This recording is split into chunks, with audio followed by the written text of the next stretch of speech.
CPM Jamaat-e ഇസ്ലാമിയുടെ പിന്തുണ തേടിയിട്ടുണ്ടെന്ന് ആവർത്തിച്ച് ജമാഅത്തെ ഇസ്ലാമി ഹിന്ദ് കേരള അമീർ പി മുജീബ് റഹ്മാൻ 2011 നിയമസഭാ തെരഞ്ഞെടുപ്പിൽ പിണറായി വിജയനുമായി നേരിട്ട് കൂടിക്കാഴ്ച നടത്തിയിട്ടുണ്ടെന്നും ജമാഅത്തെ ഇസ്ലാമി നേതാവ് പറയുന്നു. പാലക്കാട് UDF ജയിച്ചത് ജമാഅത്തെ ഇസ്ലാമിയുടെ പിന്തുണയോടെയാണെന്ന് മുജീബ് റഹ്മാൻ ചൂണ്ടിക്കാട്ടി.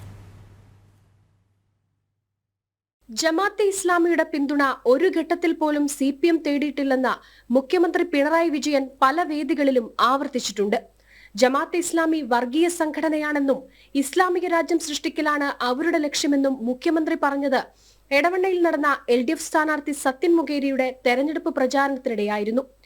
ജമാഅത്തെ ഇസ്ലാമിയുടെ വോട്ട് വാങ്ങി ജയിക്കേണ്ട ഗതികേട് CPMനില്ലെന്നും പല വേദികളിലും നേതാക്കൾ തന്നെ പറഞ്ഞിട്ടുമുണ്ട്. എന്നാൽ CPMന്റെ ആ വാദങ്ങളൊക്കെ തള്ളിക്കളയുകയാണ് ജമാഅത്തെ ഇസ്ലാമി.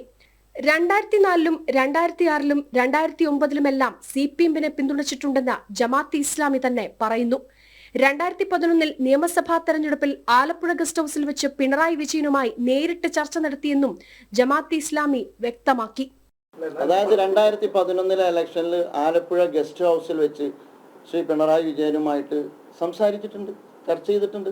പിന്തുണക്കുമ്പോൾ ഓക്കെ, പിന്തുണക്കാതിരിക്കുമ്പോൾ ഭീകരവൽക്കരിക്കുക എന്ന് പറയുന്ന ഒരു സമീപനം ഞാൻ നേരത്തെ പറഞ്ഞൊരു പൊളിറ്റിക്കൽ ക്രെഡിബിലിറ്റി ഉള്ള സത്യസന്ധതയ്ക്ക് നിരക്കുന്ന ഒരു സമീപനമല്ല.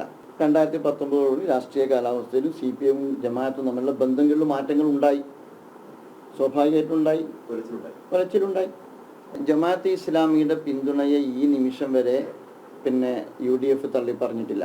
പാലക്കാട് UDF വിജയിച്ചത് ജമാഅത്തെ ഇസ്ലാമിയുടെ വോട്ട് നേടിയാണെന്നും UDFനെ ജമാഅത്തെ ഇസ്ലാമി പിന്തുണയ്ക്കുന്നുണ്ടെന്നുമുള്ള പരസ്യ പ്രതികരണം ജമാഅത്തെ ഇസ്ലാമി തന്നെ നടത്തിക്കഴിഞ്ഞു.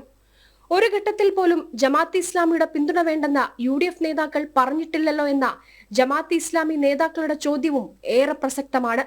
ജമാഅത്തെ ഇസ്ലാമി തന്നെ CPMനെ പിന്തുണച്ചിട്ടുണ്ടെന്ന് പറഞ്ഞുകൊണ്ട് രംഗത്ത് വന്നതോടെ മുഖ്യമന്ത്രിയും CPMും അക്ഷരാർത്ഥത്തിൽ പ്രതിരോധത്തിലായിരിക്കുകയാണ്. ഇനി അറിയേണ്ടത് ജമാഅത്തെ ഇസ്ലാമിയെ ഇനിയും തള്ളിപ്പറയാൻ CPM തയ്യാറാകുമോ എന്നാണ്. ജനം, കോഴിക്കോട്.